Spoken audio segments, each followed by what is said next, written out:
just speaking on what it means to buy time, okay? In like a practical application, like if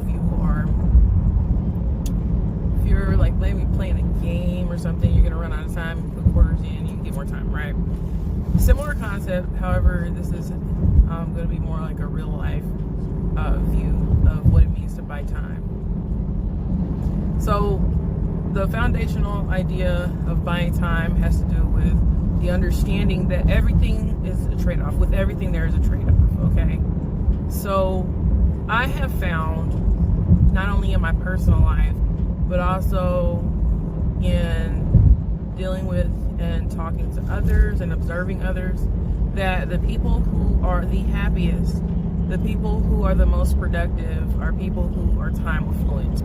So what time affluence is people who have excessive amounts of time on their hands that is still fruitful, okay? And it's not just idle time or anything like that. Their ability, these particular people's ability to manage that time and use it in a way that is beneficial to their lives and the lives of the people around them it's pretty amazing. It's pretty amazing. However, it's not something that happens overnight, okay? The idea, even the act of buying time starts with analyzing every single decision that a person makes, okay? So anytime you're making a decision, you are either giving away time, losing time, or you're buying time. In order to make sure you do not fall into the category of losing time or giving away time that you'll never get back, is you have to be very clear on what your goals are and what you want and what is valuable to you in your life, okay? So let's say when it comes to your family, if time with your family is super valuable, if your family is the most important thing to you, their importance has to be at the forefront of all of your decision-making processes, okay? So what that looks like is a person who loves their family and prioritizes their family doesn't necessarily have to sacrifice earning a living to have time with their family. People who do not know their options will feel that way, and so they end up becoming resentful of their families.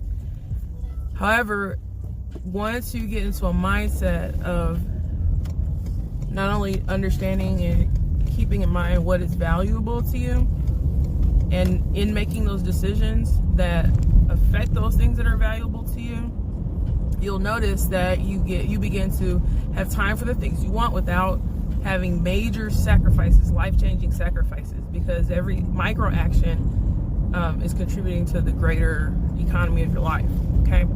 So what ends up happening is people buy their time in different ways. So let's stick with the family situation. So someone who values their family is going to buy time by creating experiences with their family, right? Creating experiences that where they can spend time with their family. And a lot of times that doesn't always look like just, going out to eat or, things like that. But it ends up being a situation where you want to spend as much time as possible that's reasonable without losing money or without creating an imbalance in your life. And it's totally possible. It's totally possible. So if, let's say for another scenario, if the things that you value are your hobbies. You have a hobby, let's say you have a hobby that you absolutely love more than anything, you in this world, and you still have to go to work though. You still have to make time to earn a living in order to support your hobby, right? So in ideal situations, a lot of people are able to turn their hobbies into a way to make money. So that's like the ultimate idea. But then there's another level. There's another level that a lot of affluent people, not just time affluent, but financially affluent people exercise. And it is not just turning your hobby into a way to make money, but having systems in place where you are making money without having to do anything but just exist and oversee. So for someone who values being able to be an individual while working, you're going to find someone who makes every single decision in their life with the influence of them wanting to maintain their individuality. So what you will find is they will work extra hard to get access to places where they can be themselves without any stress. And the higher you go into these levels of time affluence, you'll notice the type of people who are time affluent are people who think differently. They think about things differently. They see things differently. And they don't care what you think about them. They really don't, because they have the things they need, because they are masters of their own economies. So the goal is to eventually be there. It's impossible for every single person on earth to achieve it. And then there are also systems in place that prevent some from achieving it, even if they wanted to. So it has to be a conscious decision that you want to be a person who is time affluent, right? Who wants to pay the cost to be able to do what you want to do. And it doesn't always look like